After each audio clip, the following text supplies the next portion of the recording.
તારી બેનની નણંદ બોલું છું. તું વેવાઈ હોય તો ભલે રહ્યો.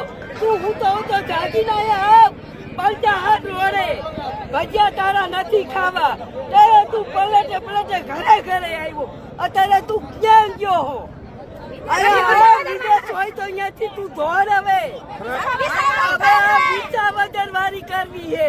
વેવાઈ હોય ને તો ભલે રહ્યો તું. બાકી હવે વિસાવદર વારી થાય છે. કેવી તકલીફો પડે? તું અહીંયા જોઈ જા. પંચાહાર રોડે નવા રોડ સમસ્યા શું છે? ખરાબ રસ્તા ઘરે ફરે તો હવે જોવા આવ. છોકરા પડે નિશાળે જવાતું નથી. ટીચર લગીના પાણી ભર્યા હે.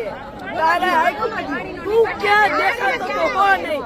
મટાણે તું આવે 5 વાર લગી તું હચોળ દેખાતો નથી. તો તારું કામ શું એ મોટીમાં વિદેશી ફરવા ન જવાનું. પબ્લિક નહીં તો તું ઊંચો આવ્યો ને એનાથી તું મોટો થયો.